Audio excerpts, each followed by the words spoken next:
দেখুন এই যে পরিবেশ সুন্দর, মাঠের মধ্যে দিয়ে এই রাস্তাটা।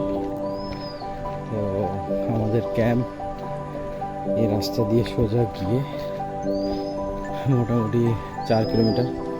আমি এভরিডে এই প্রাকৃতিক সৌন্দর্যের মধ্যে দিয়ে আমার morning work, evening work complete করি।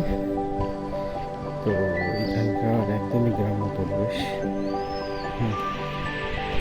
অ্যাকচুয়ালি এখানকার পরিবেশটার জন্যই আমি এই জায়গাটাকে বেশ পছন্দ করি। এখানে যারা আছেন আর কি, এখানে স্থানীয়রা বসবাস করে, তারা মোটামুটি ভালো আর কি। খুব আর কিছু তো আছে মানে তাদের তো কী বলবো, বিশেষ করে যারা বাচ্চা আর কি, তাদের সাথে মিশতে হচ্ছে।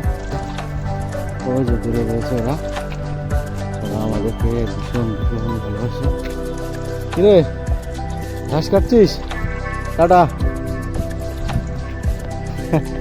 খুবই ভালো ওরা। এই যে কুচকিগুলো ঘাস কাটছে গরুর জন্য। দেখুন এখানে কিছুটা চা বাগানও আছে, ঠিক আছে। চা বাগানটা খুবই ভালো লাগে আমার। চা বাগানের পরিবেশটা এত ভালো, মানে অ্যাকচুয়ালি এত সুন্দর পরিবেশ থাকে না, জাস্ট দেখতে ফাটাফাটি লাগে। আপনি একটু ক্লোজ করে দেখা,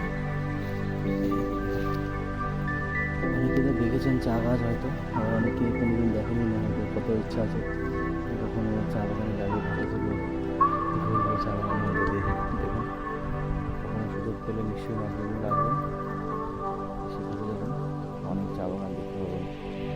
শিলিগুড়ি দার্জিলিং সাইডে মোটামুটি ঢুকলেই চা বাগান আর চা বাগান চারিদিকে।